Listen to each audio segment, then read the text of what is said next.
Falamos agora com Isabel Figueiredo, diretora do Secretariado Nacional das Comunicações Sociais. Cumprimento, muito boa tarde.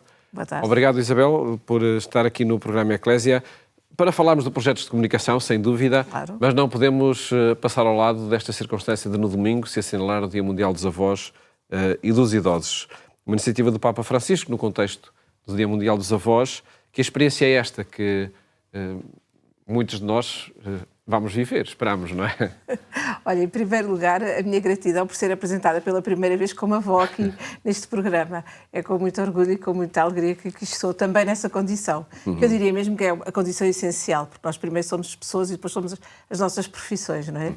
Mas sim, o Dia Mundial dos Avós é um dia muito bom e o Papa Francisco consegue sempre pôr o foco nas ideias que ele considera fundamentais para a atualidade, de uma maneira muito clara, muito exigente e muito nítida. Eu estava ainda há pouco a pensar como as palavras deste ano são até um pouco, eu não diria contundentes, talvez estou à procura do adjetivo certo. Mas o tema da mensagem. O tema da mensagem para este dia. Na velhice não me abandones. Na velhice não me abandones, que é retirado de um salmo, Sim. como habitualmente também o Papa o faz, mas que esta palavra abandono é tão intensa e depois, ao mesmo tempo, estávamos a falar da condição da avó, que é exatamente o contrário, não é? Há uma dimensão negativa no abandono e há uma dimensão extraordinariamente positiva na condição de ser avó. E por isso há sempre este contraditório em tudo o que o Papa nos diz que nos faz refletir. Mas voltando ainda à condição da felicidade... Que transformação é que acontece quando... Há uma transformação enorme, não é? Porque eu costumo dizer muitas vezes que é o melhor clube do mundo, este dos avós. E que é uma realidade que nós só apreendemos verdadeiramente quando o somos.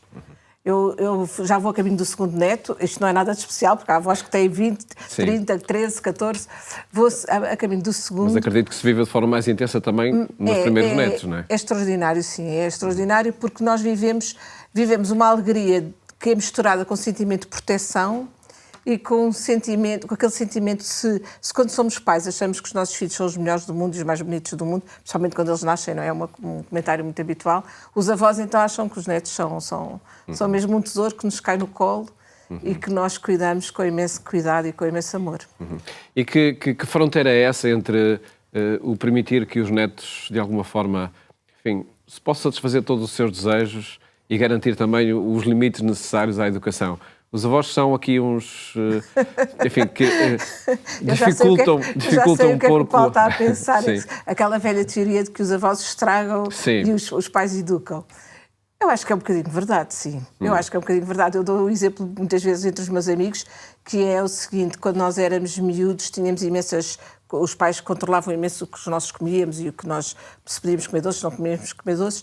E agora, em casa dos meus pais, que são avós de muitos netos, há um armário só com doces, os netos sabem que podem comer tudo o que quiserem e não há qualquer limite.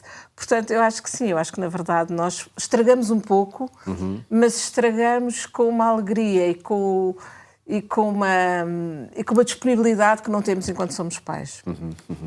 O Papa Francisco insiste muito nesta necessidade de valorizar as pessoas idosas, os avós, e insiste também no diálogo entre gerações. Que segredo é este para o bem comum, para a estabilidade das famílias e dos povos? Eu acho que mais do que um segredo, Paulo, eu acho que é uma meta que nós estamos longe de atingir. É verdade que o Papa Francisco faz isto muitas vezes. Ele muitas vezes também fala da sua própria avó, não é? E da importância que a avó teve na sua vida. Eu diria que há uma minoria que corresponde a essa realidade que se deseja.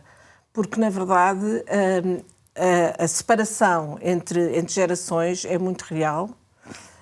A incapacidade que a nossa sociedade e o nosso tempo tem de permitir que os avós, os pais e os filhos, portanto, este cruzamento de gerações, se consiga acontecer com regularidade, também é muito difícil. E por isso eu acho que o Papa nos põe uma meta e diz que, enquanto sociedade, enquanto humanidade, vocês têm que caminhar para este intercâmbio, vocês têm que conseguir. Por ser indispensável para a própria humanidade. É indispensável, quer dizer, se a pessoa olhar para trás, lembra-se do respeito que se tinha pelos idosos, e hoje em dia, por muito que nos custe, por muito que seja difícil de aceitar, a grande maioria dos idosos estão afastados, efetivamente. E voltamos à tal questão da palavra abandono, que é muito dura, é uma palavra dura, mas que eu acho que nos tem que fazer pensar. E eu não acho que isto aconteça por vontade absoluta das pessoas, neste caso dos filhos. É como se fosse a sociedade que nos empurra para isto. Com o número de horas de trabalho que existem, que é excessivo, com as casas que são pequenas e que não permitem que se possa ter os pais em casa. Há uma série de circunstâncias que fazem com que, na verdade, a partir de uma certa idade, comece a sentir-se este peso dos mais velhos. E tem que ser transformado em sabedoria, em potencialidade para a vida dos mais novos, não é? Claro, e quando eles estão todos à mesa, quando nós temos a possibilidade de estarmos todos à mesa, eu lá em casa pelo menos é assim que vejo como é que os mais novos ouvem com uma paciência e com uma curiosidade e com um certo encanto, entre aspas, as histórias que os avós contam repetidamente. Portanto, nós que já as ouvimos, até podemos dizer, mas eu já ouvi 50 vezes, mas os miúdos pensam que querem ouvir outra vez. E isso é uma pena perder-se. E esperemos que, de facto, nunca se venha a perder.